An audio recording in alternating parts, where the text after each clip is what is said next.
Shota Imanaga representing the Cubs in the All-Star game, his rookie season after coming over from Japan, and immediately an impact on Major League Baseball. We're going to talk about that right here on the Cubs Baseball channel. Like and subscribe. Give us a thumbs up. Let's get this thing started. Great to have you guys, and congratulations to Shota.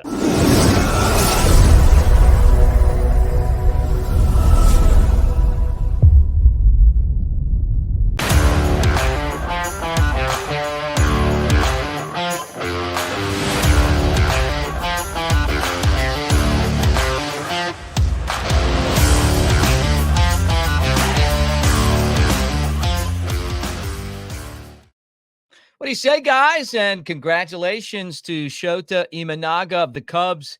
He will represent the Cubs in this year's All-Star game in his rookie season. And when you talk about Shota Imanaga, you talk about one of the true bright spots of this Cubs team that has had so far a very disappointing season. But it hasn't been because of him. Right now, 7-2 record, a 3.11 ERA. 16 starts, only 15 walks in 91 innings with 91 strikeouts. Came over from Japan. Could give a lot of credit to Jed Hoyer. This was a great signing for the Cubs. It made sense financially. There's incentives in there. And Shota has been one of the best pitchers in baseball. Through his first 9 starts, he was one of the greatest pitchers to ever pitch in Major League Baseball, right there with Fernando Valenzuela. I mean, think about that. Fernando mania and then Shota mania. But it all ended. The Cubs gave him 10 days off after that rain out against St. Louis. And then since then, he's still been good. But the first 9 games were a Major League record. He had an earned run average under .90. And Fernando mania, which when he came over as a rookie from Mexico, had an earned run average that was just above 9.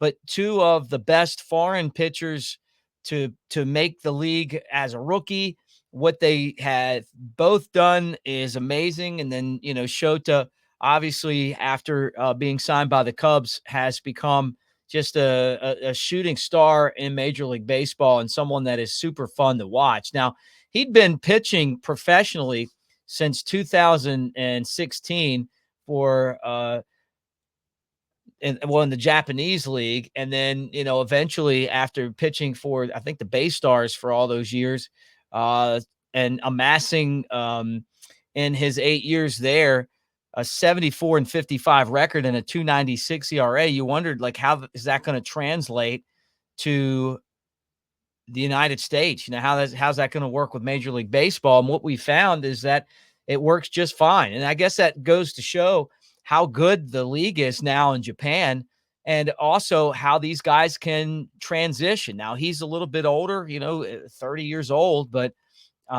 still, I don't think that's too old. And what he's been able to do for the Cubs this year is give them a quality start pretty much every time he's out there. That he's been able to mix his pitches up. He's relied on 2 mostly.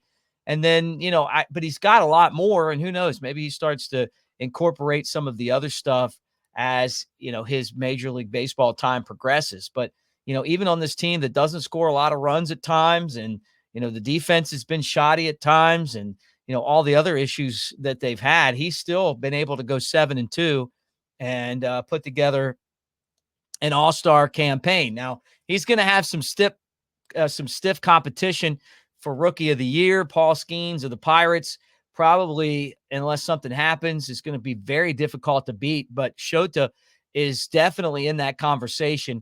Making this all-star team is a big deal. We'll see if any other Cubs end up making the team with him. Likelihood that some more could join, but it hasn't been one of those years where you look around the diamond and say, hey, there's a lot of all-stars out here. It isn't one of those seasons. With that said, the pitching has had some great starters. Javier Assad, if he hadn't have gotten injured, I think he would have been a guy that you would have put on the all-star team, or would have at least been very close to doing so.